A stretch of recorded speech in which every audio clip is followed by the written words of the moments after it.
السلام علیکم and a very good morning. Jago Lahore میں آپ سب کو خوش آمدید کہتے ہیں. میں ہوں منیب آصف. میں بالکل ٹھیک ٹھاک ہوں جی. امید کرتی ہوں آپ لوگ جہاں کہیں ہوں گے خیریت سے ہوں گے, ٹھیک ٹھاک ہوں گے. آج جناب 5 فروری کا دن ہے اور یہ کوئی عام دن نہیں ہے. یہ یاد دہانی کا دن ہے. یاد دہانی ان لوگوں کی جو 7 دہائیوں سے صرف ایک خواب کے سہارے زندہ ہیں, آزادی کا خواب. کشمیر پاکستان کے لیے محض ایک سرحدی تنازع نہیں ہے, یہ ہماری روح سے جڑا ہوا معاملہ ہے. مقبوضہ کشمیر میں بسنے والے لاکھوں کشمیری جو پاکستان میں پیدا نہیں ہوئے مگر پاکستان ان کے دلوں میں سانس لیتا ہے. بھارتی ظلم, کرفیو, بندوقیں اور پابندیاں ان کے حوصلے توڑ نہیں سکی ہیں. وہ آج بھی پاکستان کا نام لے کر قربانیاں دے رہے ہیں.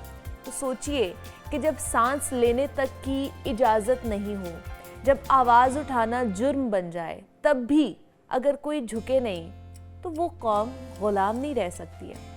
کشمیری عوام نے دنیا کو یہ دکھا دیا ہے کہ آزادی کو طاقت سے نہیں روکا جا سکتا. آج یوم یکجہتی کشمیر منایا جا رہا ہے اور ہمیں یہ یاد دلاتا ہے کہ ہم آزاد ہیں اور یہ آزادی ہمیں کتنی قربانیوں کے بعد ملی ہے.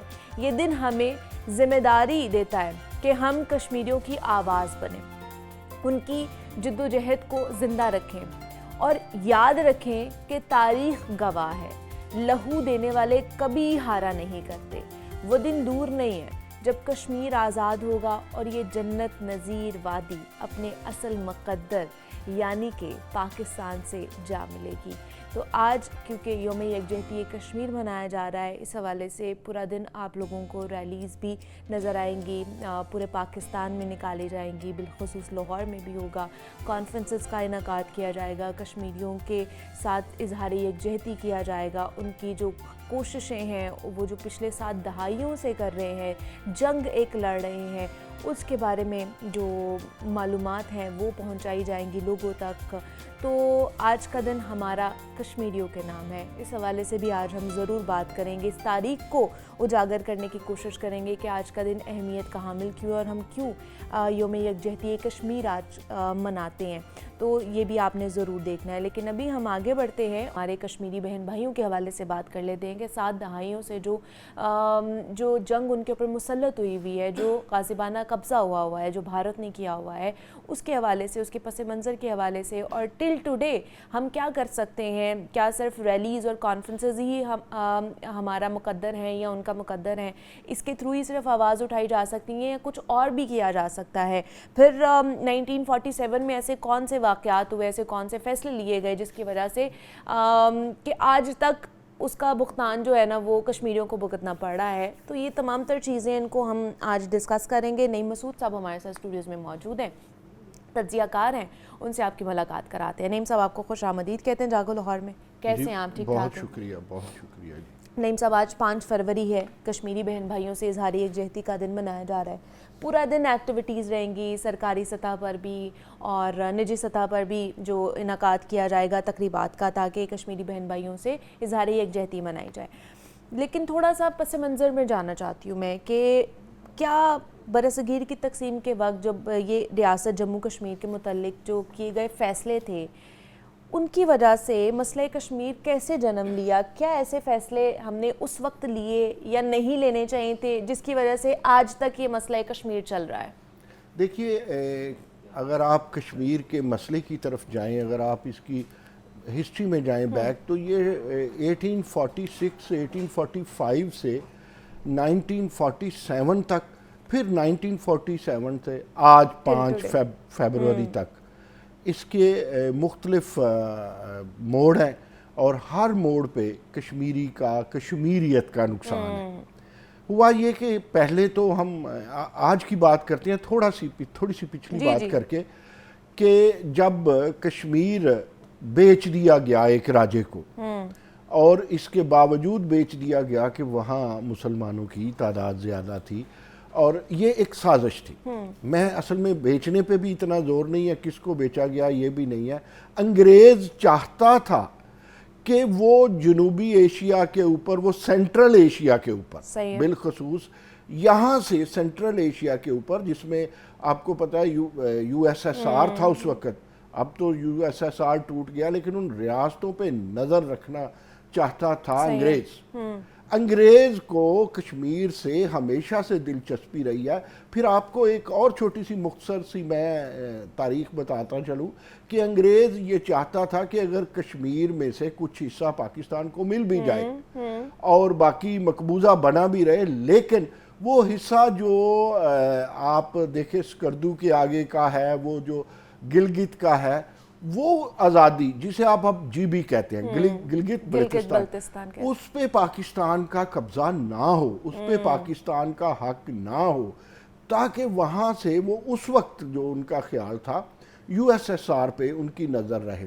اچھا، اب آج تک اس ایریے کا جو فلش پوائنٹ ہے، جو آتش فشاں ہے، جو کئی بار پھٹ چکا اور ہمیشہ پھٹنے کے لیے تیار رہتا ہے. آپ نے کہا 1947 کی بات کی، تو وہ اس کے بعد جو پہلی جنگ ہوئی 1965 کی وار ہوئی، اس کے بعد 1971 کی وار ہوئی، اس کے پاس کارگل محاذ ہوا، پھر مجھے اگر آپ اجازت دیں اور کہنے دیں یہ 2025 میں جو مئی کی وار ہوئی، یہ سب جنگیں کشمیر کی وجہ سے ہوئی. صحیح ہے. یونائٹڈ نیشن نے جب پاکستان بن گیا، انہوں نے کہا کہ استصواب رائے کروایا جائے. استصواب رائے کو آپ انگلش میں یا عام فہم لفظوں میں ریفرنڈم کا رائے لی جائے، ریفرنڈم کروایا جائے. آج تک بھارت نہ اقوام متحدہ کی مان رہا ہے نہ کسی اور کی مان رہا ہے. یہی تو ہٹ دھرمی ہے کہ اتنے 7 دہائیوں سے یہ چیز چل رہی ہے کہ بھارتی جارحیت جس طرح اس نے غاصبانہ قبضہ کیا ہوا ہے کشمیر کے اوپر، پوری دنیا اس کے بارے میں جانتی ہے، لیکن کوئی کچھ کر کیوں نہیں پا رہا ہے؟ جو ہمارا اقوام متحدہ ہے وہاں پر بھی قراردادیں پیش کی جاتی ہیں، وہاں پر بھی مانا جاتا ہے کہ غلط ہے یہاں پر بھارت، کہ وہ ان کی حق خود ارادیت کو بھی اس نے ختم کر دیا ہے، لیکن پھر بھی کیوں یہ معاملہ جو ہے نا سٹل اسی طرح ہی ہے، حل کی طرف جا ہی نہیں رہا ہے؟ میں چاہوں گا منیبہ میں آج سے ماضی کی طرف جاؤں. ماضی سے تو ہم آگے آتے ہیں، ماضی کی بھی بات کریں گے، آج کی بھی بات کریں گے. 2025 مئی جب اللہ نے ہمیں فتح سے ہمکنار کیا، that was a golden time. ہم کشمیر حاصل کر سکتے تھے. اب سوال یہ پیدا ہوا کہ ہم کیوں نہ، ہم مکمل فاتح ہو گئے تھے. ہمارا ان کی بجلیوں پہ کنٹرول، ان کی ایئر فورس پہ کنٹرول، ان کے اعصاب پہ کنٹرول. ہم نے اتنا عمدہ دفاع کیا کہ ہم کشمیر ہمارے لیے نا، اگر میں یوں کہوں نا، یوں ہم چھڑوا سکتے تھے. تو دیٹ واز دا ٹائم. ہوا کیا؟ یہ جو پھر ایک دم ٹرمپ بیچ میں کودے. بعض اوقات ہم خوش ہوتے ہیں، دیکھیں امن کے لیے خوش ہونا چاہیے، جنگوں سے پناہ مانگنی چاہیے، لیکن اس میں تھوڑی سی ہماری خوشی جو ہے وہ اس میں یہ ہم عقل و دانش شامل کر لیں کہ اگر ٹرمپ صاحب اس کو نہ کہتے مودی کو، اور مودی فوری نہ مانتا، تو اگلا ہمارا پھر مسئلہ کشمیر حل کرنے کا موقع تھا. اچھا، وہ فوری مان گئے. اب دنیا بے وقوف کہتی ہے مودی کو، ڈرپوک کہتی ہے. ان کی اپنی حکومت، اپنی پارلیمنٹ اور بھارتی ان کے خلاف ہوئے کہ یار تم نے یہ کیا کیا، تم کیسے وزیر. وہ نہ بزدل تھا، اس نے عقل مندی سے، چلاکی سے، مکار آدمی ہے نا، اس نے مکاری سے کام لیا. مکاری سے کام کیا لیا، فٹافٹ جنگ بندی کی طرف وہ ہو گیا. کیونکہ ہم تو وہاں تک پہنچ گئے تھے جہاں تک تصور بھی نہیں کیا جاتا. اور یہ ایگزیجریشن نہیں ہے، مجھے پتہ ہے ہم اپنے زمانہ طالب علمی میں منیبہ اور بعد میں بھی جوش جذبات میں، فرط جذبات میں یہ کہہ جاتے تھے کہ ہم نے دہلی میں جھنڈا لگانا ہے، جا کے ہم نے کشمیر آزاد کرنا ہے. ہم ایک طرح سوچا بھی کرتے تھے کہ ہاؤ از پاسبل، یار یہ بھارت تو بڑا مضبوط ہے، اس کی اتنی فوج ہے، اتنا اسلحہ، رشیا اس کی بڑی مدد کرتا ہے، ہمارے ساتھ امریکہ بے وفائی کر جاتا ہے، تو ہم زندہ تو رکھیں اس کاز کو، but it's not possible for us. ہم کبھی سوچتے تھے، بٹ یہ پاسبل ہو گیا. پھر وہ مکار تھے، جس طرح وہ ڈپلومیسی میں مکاری کرتے ہیں، جس طرح وہ سفارتکاری میں مکاری کرتے ہیں، جس طرح وہ ٹیررسٹ ہونے کے باوجود ہمیں ٹیررزم کا بات کرتے ہیں، جس طرح وہ سیکولرزم والے نہیں ہیں، وہ فنڈامنٹلسٹ ہیں اور وہ ہمیں فنڈامنٹلسٹ کہتے ہیں. تو انہوں نے وہاں کمال مکاری سے جنگ بندی کروا لی. ورنہ یہ مسئلہ حل ہو گیا تھا. یہ وہ آپ کے سوال کا وہ ننھا سا حصے کا جواب ہے کہ مسئلہ کیسے حل ہونا ہے. مسئلہ حل ہو گیا تھا. ایک دفعہ وہ اس کی ڈپلومیسی، اس کی مکاری، اس کی منافقت اور اس کا انسانی حقوق کے خلاف ہونا پھر کام دے گیا. رہی بات پتہ کیا ہے، آج کل آپ گلوبل سیاست کو دیکھیں گے منیبہ تو آپ کو نظر آئے گا کہ نئے نئے بلاکس بن رہے ہیں. کسی کا صدر اٹھا لیا جاتا ہے، امریکہ کر رہا ہے نا، ٹرمپ صاحب کر رہے ہیں، اور کہیں ایران کا معاملہ ہے، کہیں عراق کا معاملہ ہے. تو ان سب معاملات کو جب آپ دیکھتے ہو، کہیں یوکرین اور رشیا کی جنگ ہے، تو ایک بندہ قابض ہوا ہے پوری دنیا کے ریموٹ کنٹرول پہ، جنگ کر دیں، جنگ بند کر دیں، اور وہ ہے ٹرمپ صاحب. اب وہ جب جس کی لاٹھی اس کی بھینس ہوگی تو پھر مسئلہ حل، جو بھی مسئلہ حل ہوگا وہ مسئلہ کشمیر کیوں نہ ہو، وہ لاٹھی سے حل ہوگا. ہم تھوڑی دیر کے لیے تو رک گئے ہیں، اب ہمیں یہ خواب شرمندہ تعبیر ہوتا لگتا ہے. اچھا ہوتا کیا ہے؟ میں آپ کو ایک چھوٹی سی اور عرض کروں کہ جب آپ نے 5 یہ فیب کا شروع کیا نا، 5 فروری یوم اظہار یکجہتی کشمیر، تو یہ 87 اس وقت ایک نیا ایکچولی موڑ ملا تھا. میں اس موڑ کی طرف بھی آپ کو لے کے جاؤں گا، لیکن میں آئی سلیوٹ محترمہ بے نظیر بھٹو، قاضی حسین احمد اور میاں محمد نواز شریف تینوں کو، کہ اس دن میں ہم قومی سطح پہ اس کی بات کرتے ہیں. اس کی پھر میں اور آپ نئی نسل کو پتہ چلتا ہے کہ یار معاملہ کیا ہے. تو یہ بھی ایک بیٹری ریچارج کرنے کا طریقہ ہوتا ہے کہ یہ ہمارے مسائل ہیں، یہاں ہمیں اچھا آج کی یکجہتی کیا ہے. پھر میں تھوڑا سا باہر نکلا ہوں، واپس آتا ہوں. آج اظہار یکجہتی یہ ہے کہ اسلام آباد میں سب سفیروں کو، اور دنیا بھر میں ہمارے جتنے سفیر ہیں، وہ فوٹو دکھائیں نا کلبھوشن کی، وہ ان ساری جو ان کی دہشت گردیاں جو آج یہ بلوچستان، یار واٹس ایپ ہی کر دیں. آج ہر سفیر کو جو پاکستان میں ہے اسے یہ بات بتانی چاہیے، ہمارے جو وزارت خارجہ ہے اس کو، ہمارے وزیر خارجہ کو آج 5-10 منٹ کے لیے بین الاقوامی پیغام دینا چاہیے. اور ہمارے جو سفیر ساری دنیا میں ہیں، انہیں ان ممالک میں جہاں وہ موجود ہیں، یہ آج دانش مندی سے اس پیغام کو یہی فائدہ. اچھا کیوں میں نے سلیوٹ کیا محترمہ بے نظیر بھٹو شہید کو اور میاں محمد نواز شریف کو اور قاضی حسین احمد نے اس دن 5 فروری کو ایک کال دی تھی آل اوور دا پاکستان. سب سے پہلے میاں محمد نواز شریف بطور وزیر اعلیٰ انہوں نے کہا okay Qazi Hussain Ahmad I am with you, Kashmir cause ہے اور یہ ہمارا قومی کاز ہے. پھر بے نظیر کی ابھی حکومت تھی، وہ جا کے اگست میں ختم ہوئی 1990 میں. تو پھر ان کی وزیر اعظم تھی، انہوں نے اسے نیشنل لیول پہ منا لیا. پنجاب سے قاضی حسین احمد سے پنجاب سے، اور وہ دن اور آج اسی طرح ہو. ہم 70 سالہ محنت ہم نے، میں ایک عرض کروں، یہ جو ہم نے بم بنایا ہے نا، یہ کوئی شرلیاں پٹاخے نہیں ہیں شبرات پہ چلانے کے لیے، یہ کشمیر کی آزادی کے لیے بنایا تھا. یہ طے تھا، یہ طے ہے کشمیر کی آزادی کے لیے نہیں، ہم نے انسانیت کی آزادی کے لیے بنایا تھا. ہمیں کوئی شوق نہیں تھا انڈیا کو فتح کرنے کا، ہمیں آج بھی کوئی شوق نہیں ہے انڈیا کو فتح. وہ بلوچستان میں جو کر رہا ہے، وہ افغانستان سے ہو کے ہمارے اوپر جو کر رہا ہے، وہ ایران میں جا کر کے جو کرتا رہا ہے، ایوری تھنگ از ایکسپوزڈ. تو اب دیکھا آپ نے عالمی طاقتوں نے کچھ نہیں کیا. پھر ایک موقع اب جب ملے گا، اب جب اس کی حرام زدگی کے مقابلے میں ہماری غیرت سامنے آئی، ہماری حریت سامنے آئی، ہماری انسان دوستی ہوگی، وہ جنگ نہیں ہوگی، تو پھر کشمیر کو تو ہم آزاد کروائیں گے نا. جب اب ہم جام کریں گے. اب دیکھیں نا اس کے ساتھ کیا ہوا ہے. تازہ ترین رپورٹ یہ ہے کہ اس نے وہ جس سے جوتے کھائے امریکہ سے، بھارت نے اس کی مان لی ہے کہ ہم نہیں رشیا سے تیل لیتے، اب وہ رشیا سے بھی جوتے کھائے گا. یاد رکھ لیجئے گا. میں ذمہ داری سے یہ لفظ، ذرا جوتے کھانے کا لفظ مجھے پتہ ہے اچھا نہیں ہے، لیکن جب آپ انسان کے خون سے کھیلیں گے تو میں کیا پھول لے کے پیش کروں. تو وہ رشیا سے بھی جوتے کھائے گا، پاکستان سے بھی کھائے گا، امریکہ سے بھی کھائے گا، اور یونائٹڈ نیشن آپ کو آزاد نہیں کروا کے دے گی. آپ کا جو آپ خود اسے کروائیں گے. اور یہ 4 جنگیں تو ہو گئی.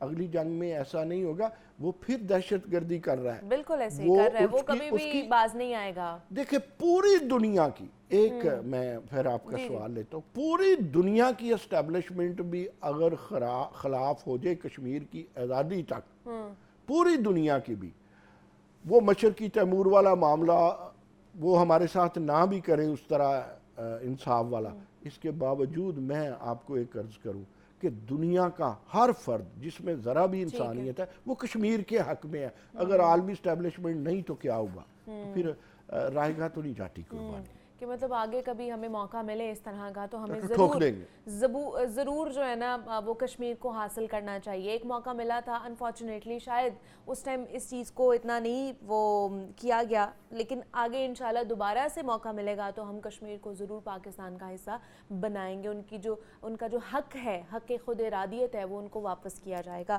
آج 5 فروری کشمیریوں سے اظہار یکجہتی کا دن منایا جا رہا ہے، اس کے اوپر ہم بات کر رہے تھے، اس کے بیک گراؤنڈ کے پس منظر کے اوپر بات کی، تاریخ کے اوپر بات کی۔ نعیم مسعود صاحب ہمارے ساتھ موجود ہیں۔ نعیم صاحب بہت شکریہ کہ آپ آئے اور اس کے اوپر بات کی۔ بریک لیتے ہیں، ہم یہاں پر ملتے ہیں اس بریک کے بعد۔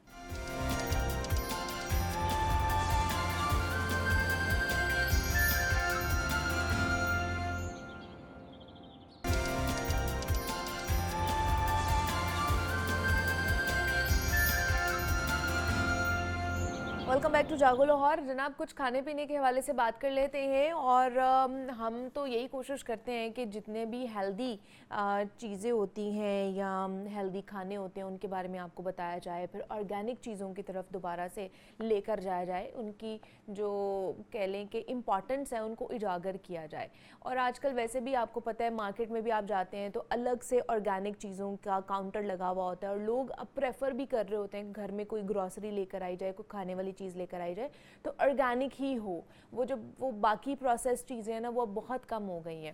اچھا، اب شہد ایک ایسی چیز ہے جس کا استعمال ہر کوئی کر رہا ہوتا ہے، ہمارے گھروں میں بھی ہوتی ہے۔ شہد کا جو کہہ لیں کہ ذکر ہے وہ قرآن مجید میں بھی آیا ہوا ہے۔ اب شہد کے اندر ایسی چیزیں موجود ہیں جو آپ کو مختلف انفیکشن سے، مختلف بیماریوں سے بچاتی ہیں، انٹل انلیس وہ آپ کو پیور مل رہی ہے کہ نہیں مل رہی ہے۔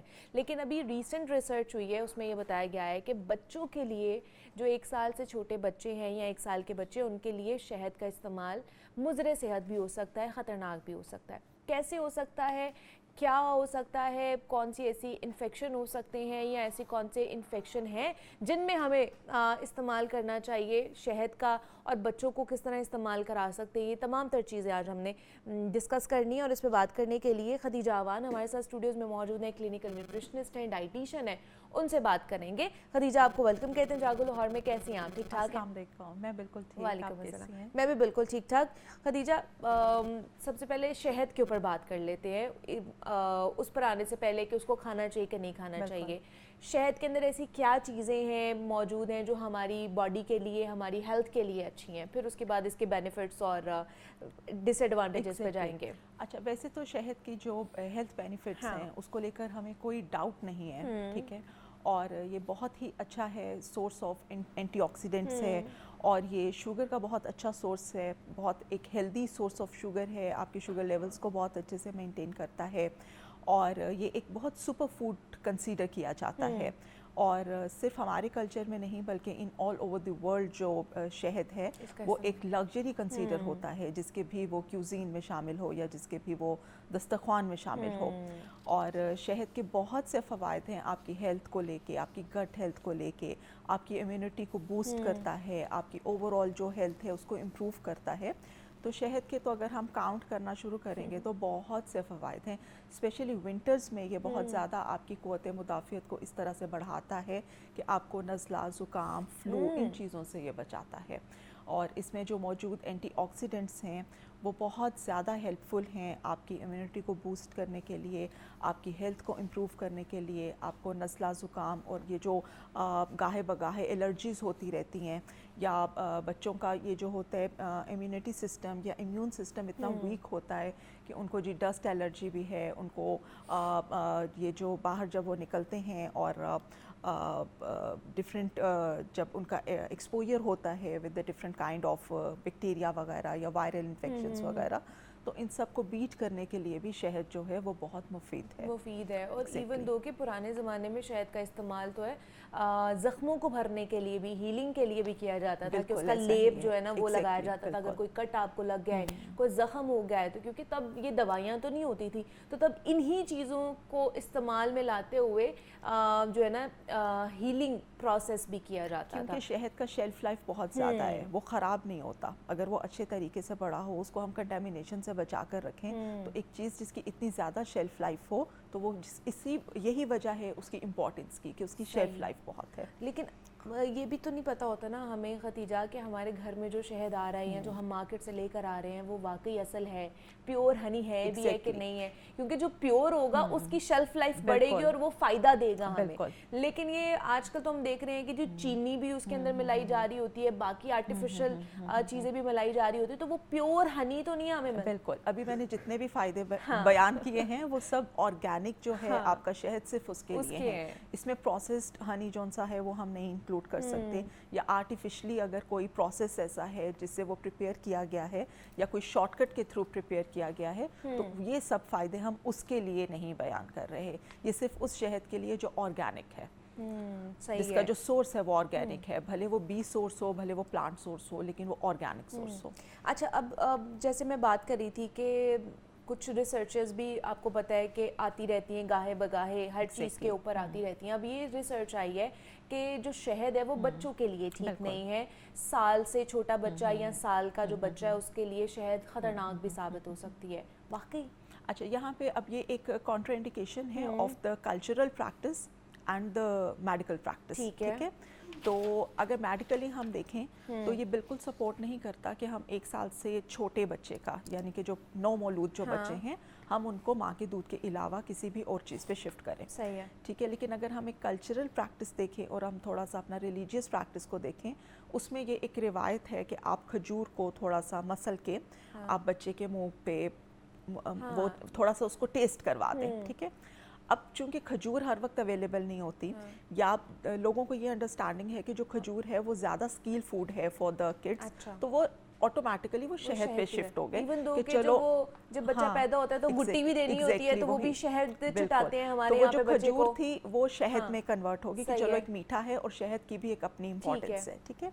اب جو ریسرچز آ رہی ہیں وہ یہ آ رہی ہیں کہ شہد کے اندر کچھ ایسے بیکٹیریا موجود ہوتے ہیں جو کہ بڑے تو اس کو بیٹ کر سکتے ہیں یا ٹالریٹ کر سکتے ہیں، یا بڑوں کا امیون سسٹم تو اس کو سپورٹ کر سکتا ہے. ایون کہ بچوں میں بھی 1 سال سے بڑی عمر کے جو بچے ہیں ان کا تو ڈائجسٹو سسٹم اتنا ڈیولپ ہوتا ہے کہ وہ بیکٹیریا یا اس بیکٹیریا کے جو سپورز ہیں اس کو وہ سیٹل ڈاؤن کر سکیں. لیکن جو 1 سال جو 12 مہینے سے کم عمر کے بچے ہیں ان کا ڈائجسٹو سسٹم اتنا ڈیولپ نہیں ہوتا کہ وہ اس کے ساتھ وہ اس کو بیٹ کر سکیں، یا ان کا امیونٹی سسٹم آپ کہہ لیں کہ وہ ابھی ذرا ویک ہوتا ہے. تو اس لیے یہ اوائڈ کرنا چاہیے according to the current researches. باقی یہ کہ ریسرچز کی اور جو آپ کی کلچرل پریکٹس ہوتی ہے اس کی کانٹرا انڈیکیشن تو رہتی ہی ہے. اور یہ جس کا جو ورڈ آپ نے یوز کیا گڑتی اس کو کہتے ہیں. اور میں نے یہ بھی آبزرو کیا ہے کہ بعض دفعہ بہت عرصے کے بعد جو ہماری پریکٹسز ہوتی ہیں اس کو بھی کوئی نہ کوئی چیز سپورٹ کر رہی ہوتی ہے. اس لیے میں بار بار کانٹرا انڈیکیشن کا ورڈ بھی یوز کر رہی ہوں. اور میں یہ بھی ساتھ میں یہ رجسٹر کر رہی ہوں کہ وہ جو ایک اگر ہم ایز اے سنت یا ایز اے کلچرل پریکٹس کرتے ہیں تو وہ کھجور سے سٹارٹ ہوا تھا جو بعد میں شہد جو ہم نے اس کو شہد کے اوپر کنورٹ کر دیا. ہم بچوں میں جیسے چھوٹے بچے ہوتے ہیں تو یوزلی کہا جاتا ہے وہ سال کا بچہ یا سال سے چھوٹا ہے، اگر اس کو چیسٹ انفیکشن ہو گیا ہے، بہت پتہ ہے بچوں کو ہو جاتا ہے، سردی لگ جاتی ہے، تو اس کو نا شہد کھلاؤ، گرم کر کے کھلاؤ یا شہد میں کچھ ملا کے تو اس کو وہ چٹا دو. تو ہم تو وہ بھی کر رہے ہوتے ہیں گھروں میں. یہ کامن پریکٹس ہے ہمارے گھروں میں. یہ کامن بھی ہے، یہ ٹریڈیشنل بھی ہے، اور یہ اتنی پرانی پریکٹسز ہو گئی ہیں کہ اگر ہم ان پہ ڈیبیٹ کرتے ہیں تو سب کو بہت آکورڈ فیل ہوتا ہے. یعنی کہ وہ جنریشنل گیپ کی وجہ سے وہ ساس بہو کی وہ بحث شروع ہو جاتی ہے کہ واٹ یو آر سیئنگ. اور یہ ٹھیک ہے. تو میں پھر بھی یہی کہوں گی کہ جو ریسرچز ہوتی ہیں وہ ہوتی ہی اس لیے ہیں, وہ ایک ڈیٹا بیسڈ ریسرچ ہوتی ہے, وہ کسی ایک انڈیویجول کی بیسس پہ ایک اسٹیٹمنٹ نہیں آ رہا ہوتا. اب جیسے شروع میں ہم دیکھتے تھے کہ 4 ماہ کا بچہ ٹھوس غذا شروع کر سکتا ہے, لیکن اب بہت سارے ڈاکٹرز اور پیڈز کے جو ہیں اسپیشلسٹ ہیں وہ بھی اب یہ کہتے ہیں کہ 6 ماہ کے بعد آپ سالڈ فوڈ کی طرف جائیں. ٹھیک ہے. دوسرا یہ کہ جہاں پہ ہم نے یہ آبزرو کیا ہے کہ نہیں رک رہی, آپ کی فیملیز نہیں رک رہی شہد دینے سے, تو پھر اس کو ڈائریکٹ مت دیں, اس کو ڈائلیوٹ کر کے دیں. جو بھی بچے کی غذا ہے وہ دودھ ہے, وہ پانی ہے, ٹھیک ہے, تو اس میں اس کو ڈائلیوٹ کر کے دیں. ڈائریکٹ جو شہد ہے وہ نہ دیں. کوانٹٹی کا بہت زیادہ خیال رکھیں کیونکہ کوانٹٹی بہت میٹر کرتی ہے, تاکہ آپ جو فائدہ لینا چاہتے ہیں وہ فائدہ ہو, اور وہ جو نقصان والی بات ہے بھلے وہ ایک ریئر کیس ہے لیکن اس کی طرف بات نہ جائے. اور میں دوبارہ یہی کہوں گی کہ اگر اوائڈ کر لیا جائے تو وہ زیادہ بہتر ہے. بٹ کیسے ہمیں پتہ چلے گا کہ ایک بچہ ہے اس کو شہد دی جا رہی ہے تو وہ اس سے الرجی ہو گئی ہے اس کو, یا پھر بہت سے لوگ آپ کو پتہ ہے استھمیٹک بچے بھی ہوتے ہیں, تو ایسے بچوں کو دینی چاہیے شہد کہ نہیں دینی چاہیے؟ اچھا, کیونکہ ہم لوگ مانتے نہیں اس چیز کو بہت زیادہ کہ اگر کسی بچے کو ٹھنڈ لگ گئی ہے تو اس کا ایک الٹیمیٹ جو حل ہے وہ یہی رہ گیا ہے کہ وہ شہد لے. ٹھیک ہے. تو پہلے نمبر پہ تو اوائڈ کریں, دوسرے نمبر پہ آپ اس کو ڈائلیوٹ کر کے دیں, تیسرے نمبر پہ اب آپ کو یہ جاننا ہے کہ یہ اسے سوٹ کر رہا ہے کہ نہیں کر رہا, تو وہ اس کی ہیلتھ بتائے گی, اس کی موومنٹس بتائیں گی. اگر تو بچہ بغیر وجہ کے رو رہا ہے یا ویکنیس فیل کر رہا ہے, یا اس کی آنکھیں جون سی ہیں وہ تھوڑا ڈروپ کر رہی ہیں, اور اوور آل جو اس کی کنڈیشن ہے وہ آپ کو تھوڑا لیزی لگ رہا ہے, تو اس کا مطلب ہے کہ آپ نے جو چیز انٹروڈیوس کرائی ہے وہ اس کو سوٹ نہیں کر رہی. پیٹ میں درد ہے یا پیٹ پھولا ہوا ہے یا اس کو کانسٹیپیشن ہو گئی ہے, یا پھر اس کو لوز موشن ہو گئے ہیں, کانسٹیپیشن اسپیشلی اس کیس میں ہو جاتی ہے, تو یہ انڈیکیشن ہے کہ آپ جو اس کو انٹروڈیوس کروا رہے ہیں وہ اسے سوٹ نہیں کر رہا. یہ تو ہوتی ہیں انیشیل سمپٹمس. بعض دفعہ پھر اتنے سیویئر کیسز ہو جاتے ہیں کہ بچے کا نگلنا مشکل ہو جاتا ہے, بچے کو سانس کا پرابلم ہو جاتا ہے, یا پھر بچہ جون سا ہے اس کی باڈی یا اس کے لپس بلو ہونا شروع ہو جاتے ہیں. لیکن یہ ایکسٹریم کیسز ہیں جہاں پہ بیکٹیریا زیادہ ڈیولپ کر جاتا ہے. ٹھیک ہے. شروع کے جو میں نے سمٹمس بتائے وہ سمٹمس ہیں جہاں بچے کو کوئی بھی خوراک جون سی ہے, نہیں دی جانے والی خوراک, اس کو سوٹ نہیں کر رہی ہے. تو اس لیے بہت زیادہ آپ کو آبزرو کرنا چاہیے, اور ڈاکٹرز کی جو انسٹرکشنز ہیں ان کو فالو کرنا چاہیے. ہم لوگ بھی جو ہے ڈاکٹرز بھی آپ ہی لوگوں میں سے ہوتے ہیں, ان کا بھی وہی کلچر ہوتا ہے, اور وہ کبھی بھی کچھ غلط چیز جو ہے وہ نہیں ریکمینڈ کریں گے. اور زیادہ سے زیادہ جو فوکس کرنا چاہیے وہ ماں کے دودھ پہ ہی فوکس کرنا چاہیے. اور پھر 6 ماہ کے بعد جو ہے آپ کو اس کی ویننگ سٹارٹ کرنی چاہیے, اور پھر 1 سال کے بعد جو ہے میں نے بتایا کہ اس کا ڈائجسٹو سسٹم اتنا ڈیولپ ہو جائے گا, اس کا امیون سسٹم اتنا وہ ڈیولپ ہو جائے گا کہ پھر آپ شہد کو روٹین میں اس کی ڈائٹ کا حصہ بنا سکتے ہیں. اچھا, روٹین میں پھر بچے کو دے سکتے ہیں 1 سال کے بعد؟ بالکل دے سکتے ہیں. جو بھی کوانٹٹی اس کے لیے ریکمینڈڈ ہے نا وہ اس عمر کے لیے پھر آپ اس کو دے سکتے ہیں. لیکن پھر بھی اس چیز کا خیال رکھیں کہ وہ پیور ہو. ہاں, پیور ہو اور کنٹامینیشن فری ہو, کیونکہ یہ ڈسٹ پارٹیکلز وغیرہ اس میں بہت, کیونکہ وہ تھوڑا اس کی وہ سٹیکینس کی وجہ سے بہت زیادہ اس میں ٹینڈنسی ہے کہ وہ ڈسٹ پارٹیکلز وغیرہ بہت زیادہ اس پہ ریزائڈ کر رہے ہوتے ہیں. اس کی صاف صفائی کا بہت زیادہ خیال رکھیں, اس کے کنٹینر بہت صاف ستھرے رکھیں, اور پھر اس کے بعد آرگینک ہونے کے بعد, صاف ہونے کے بعد تھوڑی کوانٹٹی سے شروع کریں. تو یہ بچوں کو سال سے جو چھوٹا بچہ ہے اس کو نہ ہی دے تو بہتر ہے. جس طرح بتایا ختیجہ نے کہ سال کے بعد آپ بچے کو روٹین میں دے سکتے ہیں. شہد کا استعمال خطرناک بھی ہو سکتا ہے بچوں کے لیے. ختیجہ اوان ہمارے ساتھ موجود تھی. ختیجہ, تھینک یو سو مچ کہ آپ آئیں اور اس کے اوپر بات کی. جناب, حال ہی میں کچھ ایسے واقعات سامنے آئے ہیں جو نہ صرف تشویش کا باعث ہیں بلکہ دنیا بھر میں اخلاقی اور قانونی سوالات بھی کھڑے کر رہے ہیں. ایلون مسک کی ملکیت social media platform X پر موجود AI چیٹ بوٹس گروک, یعنی ایسا یہ سارے چیٹ باٹس ہیں جس پر صارفین کی جانب سے غیر قانونی اور غیر اخلاقی جو کچھ مواد ہے یا تصاویریں ہیں وہ کہا جا رہا ہے کہ استعمال ہو رہی ہیں ان کی, اور خاص طور پر نوجوان خواتین اور بعض کم عمر افراد کی جو تصاویریں ہیں وہ بغیر اجازت تبدیل کی جا رہی ہیں, اور صرف چند منٹوں میں سینکڑوں ایسی درخواستیں بھی موصول ہوئی ہیں. اب عالمی سطح پر تحقیقات جاری ہیں اور کئی ممالک نے سخت پابندیاں بھی اس کے اوپر عائد کر دی ہیں.